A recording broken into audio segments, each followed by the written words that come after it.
സുഗമോദേവി സീരിയലിന്റെ ഇന്നത്തെ എപ്പിസോഡ് റിവ്യൂയിലേക്ക് എല്ലാവർക്കും സ്വാഗതം. അങ്ങനെ ശാരികയെ തട്ടിക്കൊണ്ടു പോകുന്നുണ്ട്.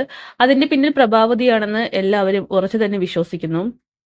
സിദ്ധാർത്ഥനാണെങ്കിൽ പ്രഭാവതിയോട് ചോദിക്കുന്നുണ്ട്, ഇതിന്റെ പിന്നിൽ നിന്റെ കൈകൾ എന്തെങ്കിലും ഉണ്ടോ എന്ന്. ഇല്ലെന്നുള്ള കാര്യം പ്രഭാവതിയാണെങ്കിൽ തറപ്പിച്ച് പറയുകയാണ്. പിന്നീട് രാധികയുമായിട്ട് പ്രഭാവതി വഴക്കുണ്ടാക്കുന്നുണ്ട്.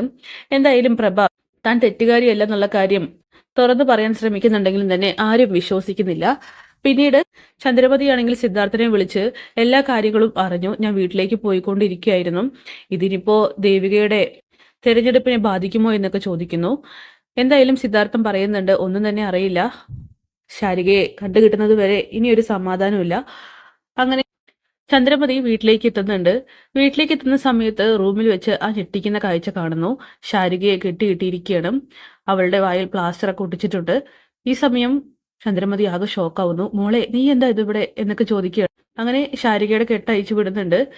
പിന്നീട് ശാരികയാണെങ്കിൽ ആ സത്യങ്ങൾ തുറന്നു പറയുന്നു. തന്നെ തട്ടിക്കൊണ്ടു വന്ന അതിന് പിന്നിൽ മറ്റാരുമല്ല, ഇവിടെയുള്ള ആ ത്യാഗരാജൻ തന്നെയാണെന്നുള്ള സത്യം തുറന്നു പറയുകയാണ്.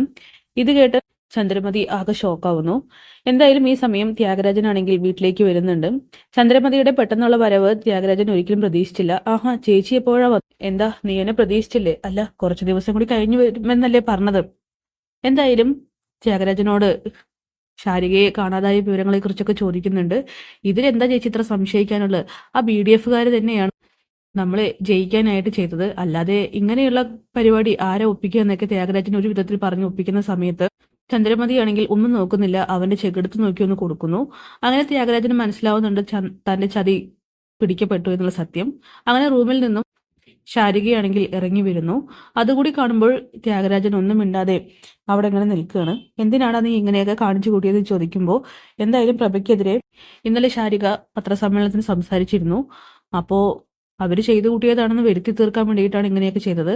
അവരും ഒരുപാട് പ്രഹസനങ്ങൾ നടത്തുന്നുണ്ടല്ലോ, അതിനു വേണ്ടി തന്നെയാണ്. ഞാനിവിടെ ഉപദ്രവിച്ചിട്ടൊന്നുമില്ല.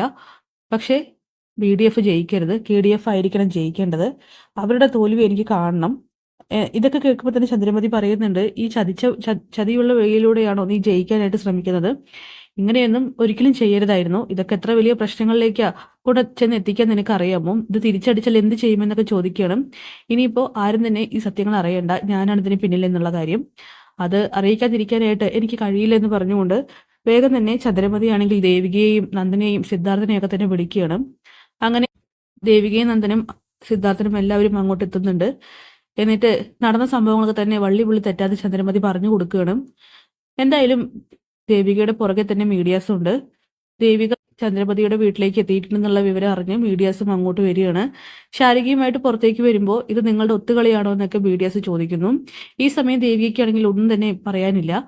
എന്തായാലും എല്ലാവർക്കും മുന്നിൽ നാണം കെട്ട് ദേവിക അങ്ങനെ നിൽക്കുകയാണ്. വോട്ട് കിട്ടാനുള്ള അല്ലെങ്കിൽ ജയിക്കാനുള്ള തന്ത്രമായിട്ടാണ് സ്വന്തം അനിയത്തിയെ മാറ്റി വെച്ചത്, അല്ലെങ്കിൽ അവളെ തട്ടിക്കൊണ്ടുപോയതുപോലെ ഡ്രാമ ഉണ്ടാക്കിയതെന്നൊക്കെ മീഡിയസ് ചോദിക്കുമ്പോൾ ദേവികയാണെങ്കിൽ ഉത്തരമില്ലാതെ അങ്ങനെ നിൽക്കുന്നു.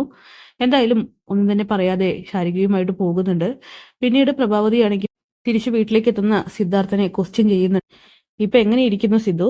നിങ്ങൾ തന്നെ ഓരോ ഡ്രാമ ഇറക്കും, എന്നിട്ട് നിങ്ങൾ എന്നെ ചോദ്യം ചെയ്യാനായിട്ട് വന്നിരുന്നു. എന്നെയാണല്ലോ എല്ലാവരും സംശയിച്ചത്. നല്ല വാക്ക് പറയാനായിട്ട് ഞാൻ ആദ്യം വിളിച്ചപ്പോൾ പോലും അവരടക്കം എന്നെ ആക്ഷേപിച്ചാണ് സംസാരിച്ചത്. അതൊന്നും എനിക്ക് മറക്കാൻ കഴിയില്ല. ഇപ്പൊ എങ്ങനെയുണ്ട്? സിദ്ധു പോലും അറിയാതെ ദേവികയായിരിക്കണം അങ്ങനെ ചെയ്തത്, അല്ലെങ്കിൽ സിദ്ധുവിന്റെ കയ്യൊപ്പും കൂടിയും ഇതിനിടയിൽ ഉണ്ടാകുമെന്ന് പറയുമ്പോൾ സിദ്ധാർത്ഥനാണെങ്കിൽ ആകെ ദേഷ്യം വരുന്നു. അങ്ങനെ സിദ്ധാർത്ഥം പറയുന്നുണ്ട്, വാക്കുകൾ സൂക്ഷിച്ച് ഉപയോഗിക്കണം. എന്നോട് മാത്രം എന്തുമാവാം, തിരിച്ച് അങ്ങോട്ട് ചെയ്യാൻ പാടില്ലാലേ. എന്തായാലും നിങ്ങൾ തന്നെയാണ് ശാരികയെ മനഃപൂർവ്വം മാറ്റിവെച്ചതെന്നുള്ള കാര്യം വ്യക്തമായല്ലോ. അതും ജയിക്കാൻ വേണ്ടിയിട്ടാണെന്നൊക്കെ പറയുമ്പോൾ, ആണെങ്കിൽ നിനക്ക് എന്താണ്, ആണെന്ന് തന്നെ കൂട്ടിക്കോ.